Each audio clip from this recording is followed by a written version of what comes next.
Introducing Chat and Choose Healthimonials. Join us in opening the gift of health.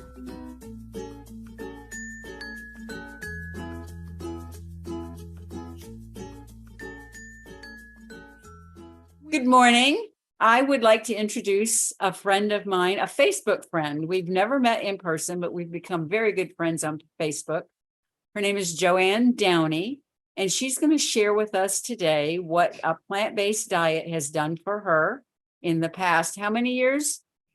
I'm 75 now, and I started eating plant-based when I was 57. So almost 20 years. You're going on close to 18 years. Yeah. So tell us how you got started and what you've noticed so far, JoAnn. Okay. Thank you so much for having me on here, by the way, Vicki. Gosh, just so much has happened. Well, at age 57, I was diagnosed with osteoporosis. And I had a really good doctor who said, you got two choices. Door number one is take Fosamax, and door number two is cut out meat and dairy and go to the gym and lift heavy weights and read the China Study by T. Colin Campbell. And I picked door number two, and I'm so glad I did. So anyway, I cut meat and dairy. I started working out on a regular basis. Every day I got a trainer, and I did that for 3 years, and my DEXA scan at the end of 3 years showed a reversal to osteopenia from osteoporosis. I had another DEXA scan done 3 years after that, and it was still osteopenia, but it showed an even slightly better bone density. Awesome. So I looked online. I tried to find other people who were plant-based, and I ended up running into a guy named Dr. John McDougall, which is where I first met you. And oh boy, it's a tough change. But I was starting to feel so much better on this plant-based diet. Something that I suffered with for 10 years before I did this was terrible GERD. And I would just, the pain was terrible at night. I'd curl up in a ball and oh my God, it was just awful. And 2 weeks after starting this diet, my GERD was gone.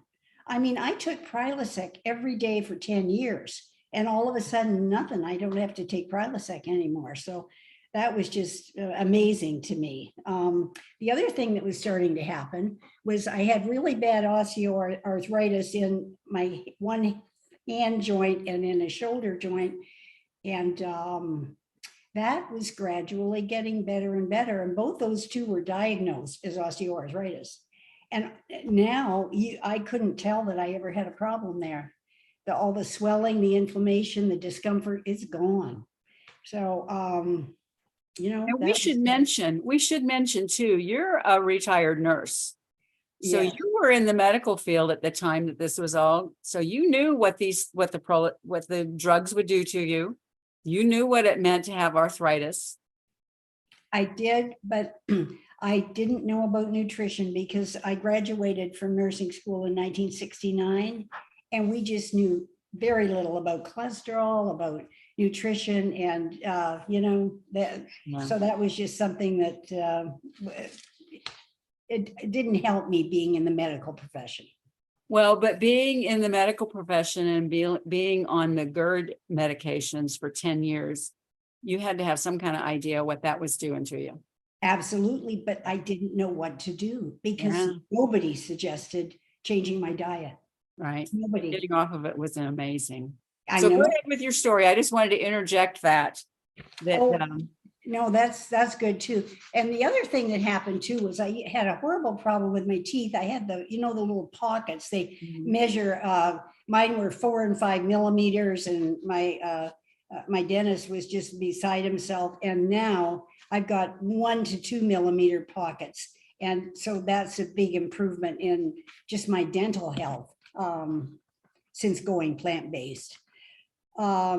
The other thing too that I used to have a lot was palpitations and an irregular heartbeat And I always blamed it on coffee, and maybe it was caffeinated coffee, I don't know. But Dr. McDougall said, go off coffee. I went off coffee. Now I don't have that anymore. Right.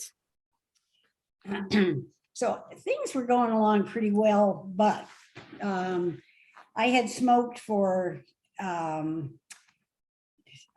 35 years.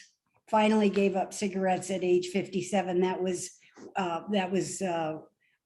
when I went on the plant-based diet.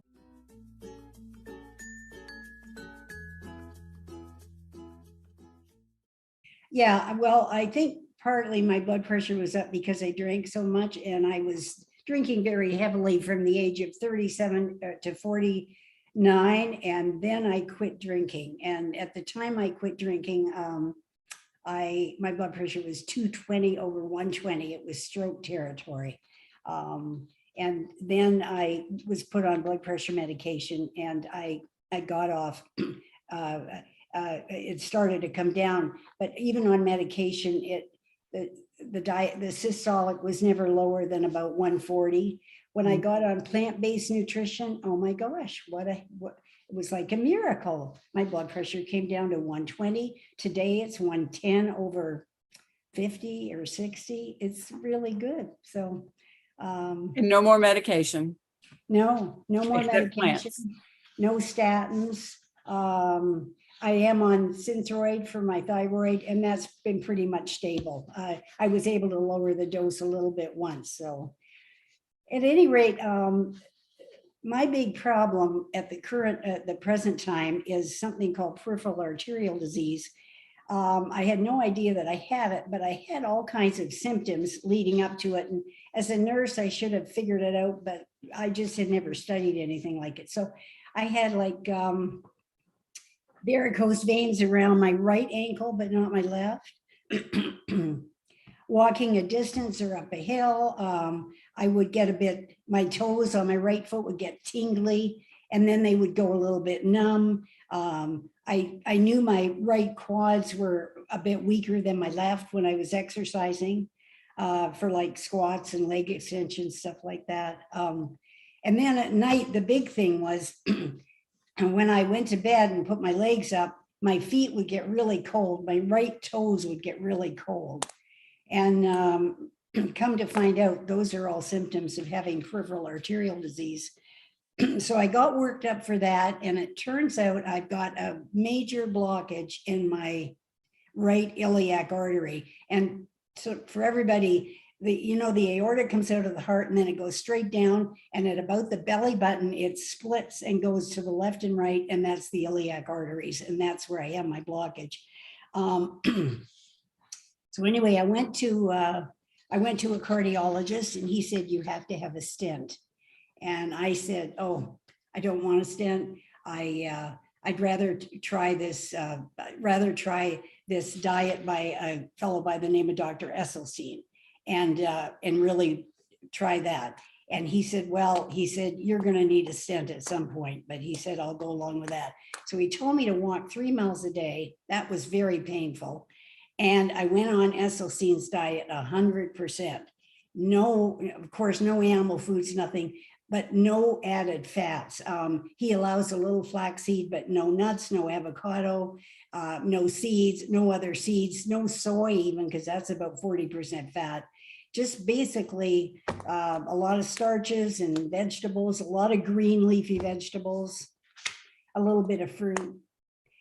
And I had talked to Dr. Esselstyn on the phone, and I said, how long do you figure this is going to take? And he said, probably about 11 months, you'll start to see an improvement. Well, at about 8 months, I saw an improvement. I was not having pain anymore. I could walk upstairs without the pain in my hip. My toes were getting just a little bit warmer when I went to bed. I mean, I was seeing some improvement there, and which was absolutely thrilling. And so things were going along well. My cardiologist said, okay, you don't have to have a stent right this minute, but let's see how it goes, because he really just didn't believe it. Well, I went away one winter to Palm Desert with my husband for a vacation. And, you know, I slipped. I fell off the wagon a little bit there. I thought, you know how you say, oh, just a little bit won't hurt? Well, Right. I had just a little bit of maple syrup. I had veggie sushi rolls with sesame seeds, and I had a little bit of avocado and a little hummus with tahini and so on and so forth. And I got home, and within a couple of weeks of this, well, it's been maybe 2 months that I've been off the, you know, not so strict. I was having incredible pain in my hip and my calves and my quads. And that was, you know, That got you back on the wagon. that That got me back straightened on, you up. that got me back on the wagon. And so that's why you're so strict today, because you So- saw what that just 2 months of a little bit of this and a little bit of that would do. Absolutely, Wow. absolutely. So anyway, then but I didn't, I should say that when I was first diagnosed with this peripheral arterial disease, they put blood pressure cuffs all up and down your legs just to see how much pressure is there. And they check all your pulses. Well, right on the top of the foot is the pedal pulse. And at the groin is the femoral pulse. Those two pulses were not palpable by my cardiologist. Palpable means he couldn't feel them. Now, if he put a Doppler on there, you could hear a little tiny bit, but certainly the circulation was not good. Health.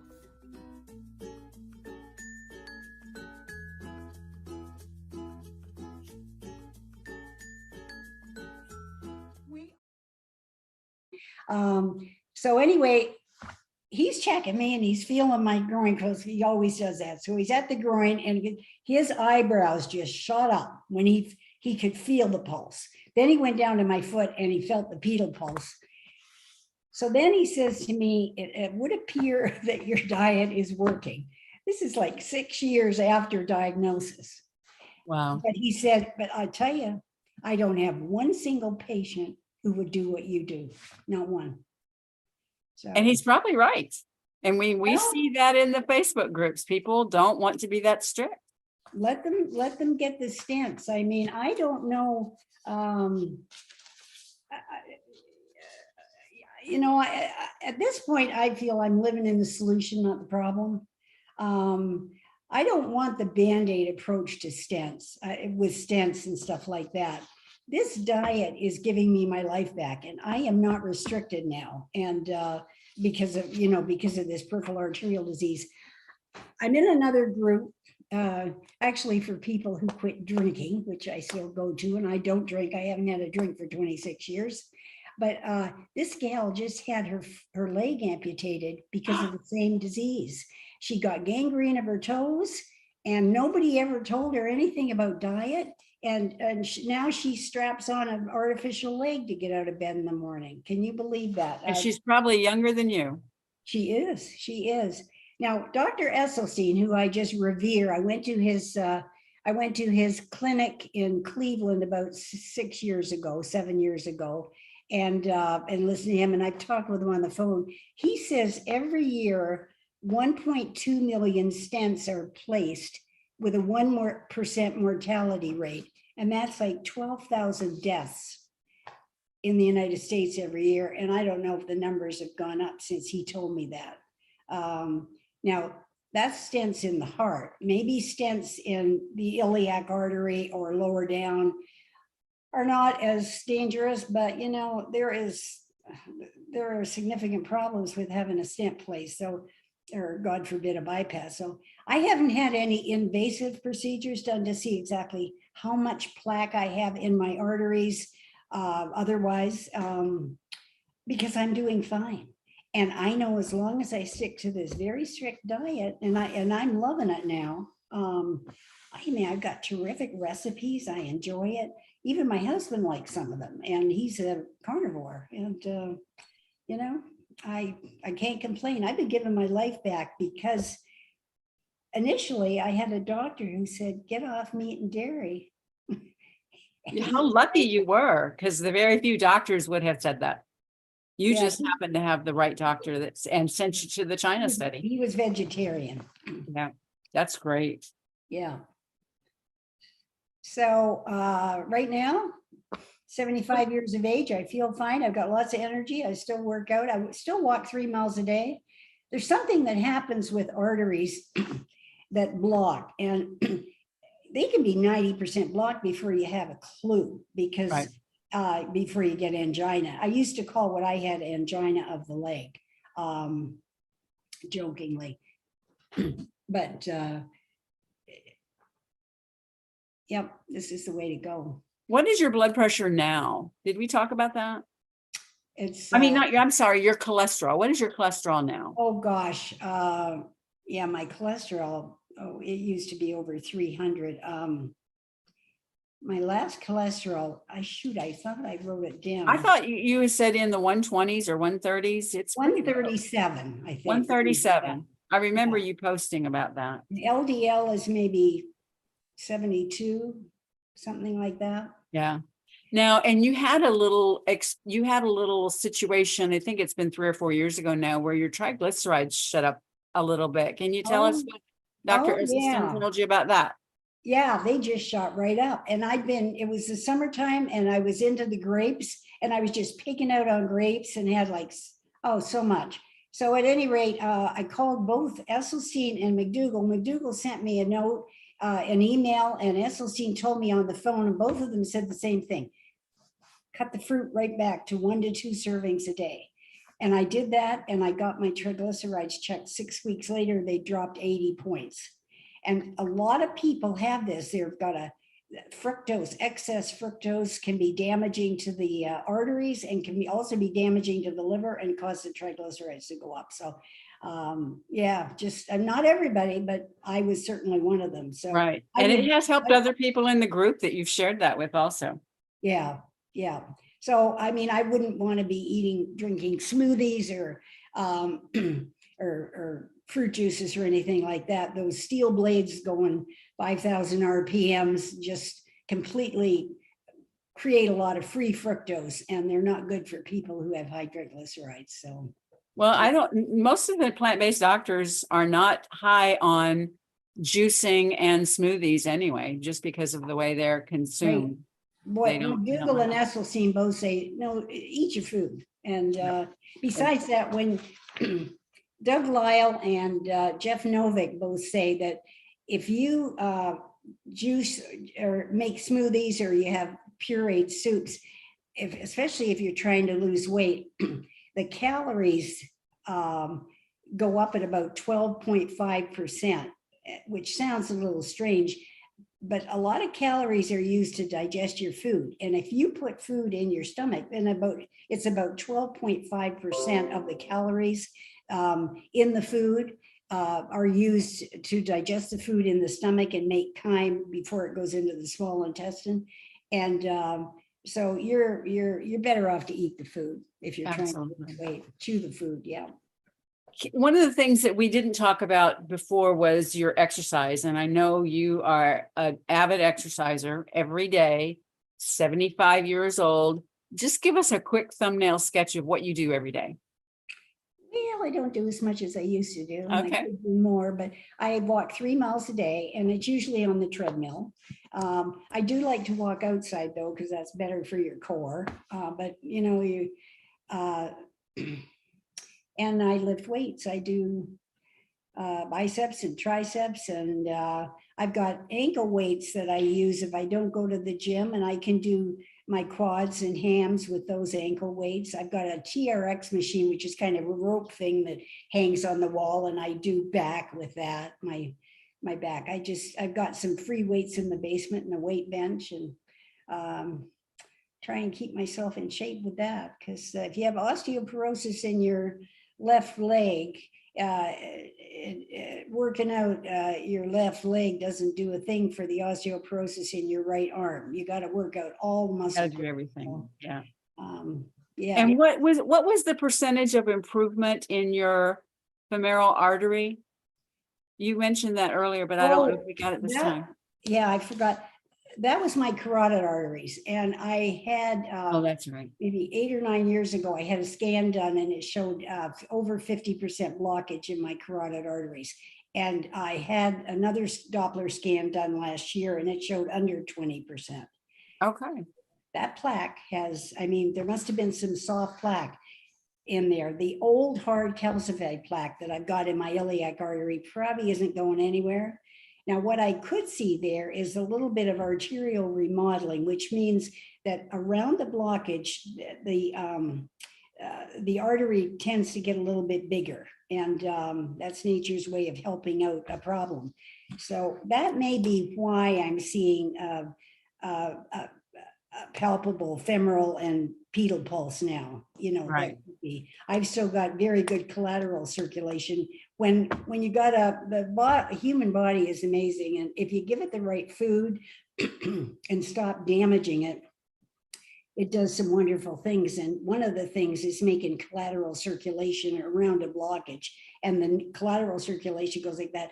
Exercise helps a great deal with that. So Good. Good. yeah.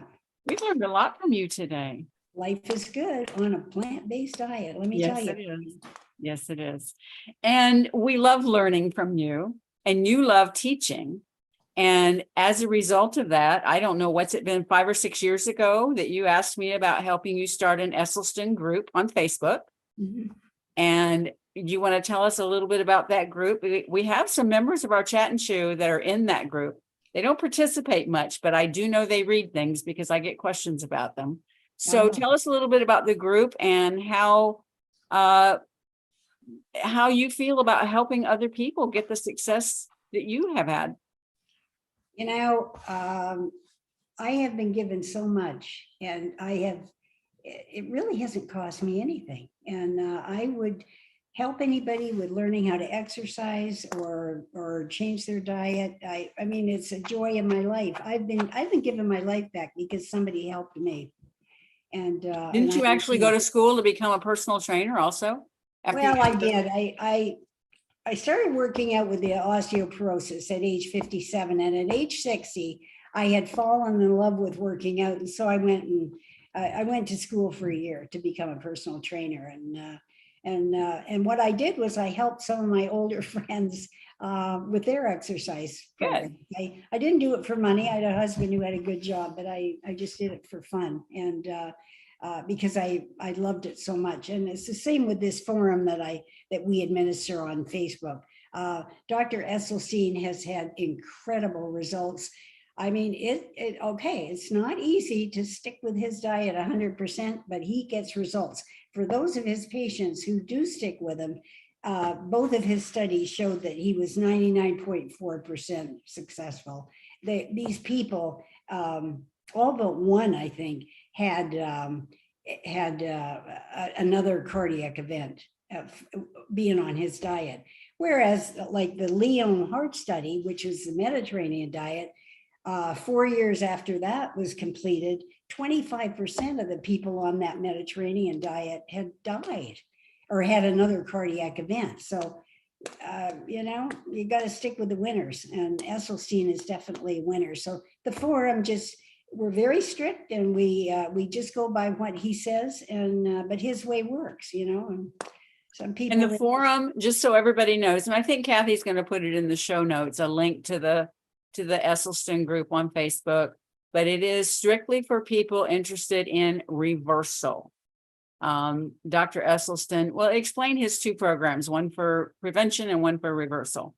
And your group is the stricter of the two. Yeah, we're the reversal. He says for his patients who have cardiovascular disease, no nuts, no seeds, except for a little bit of flaxseed, no soy, no other high fat foods, of course, no animal products, no smoothies, no juices, no maple syrup even. And some people will say to me, but maple syrup's all natural. And I say, no, it is not. Maple sap is natural.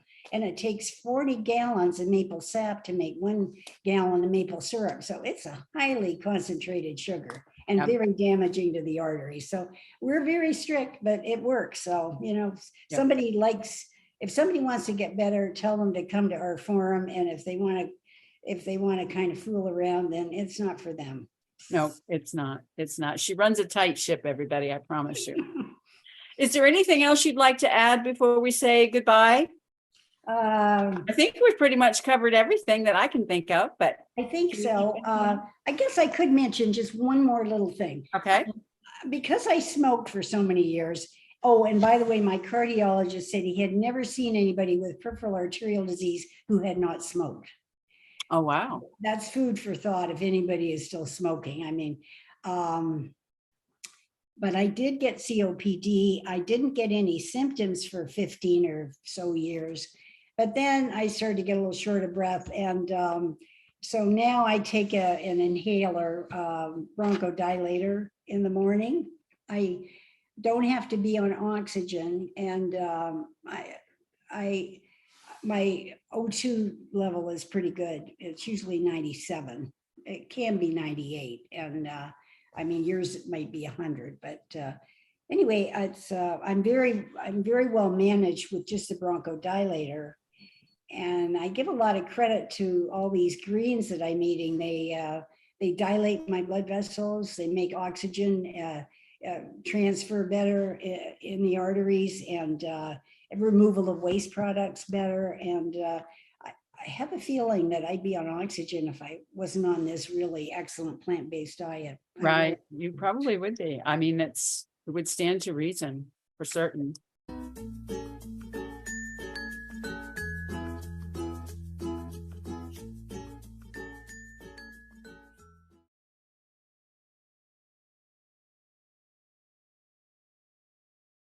Well, thanks for having me. I appreciate Oh, it. well, thank you for joining us. We enjoyed it. And like I said, we'll have some information at the bottom of the video about the group and what it takes to be in the group and all of that to maybe get us some new people and help you help some more people.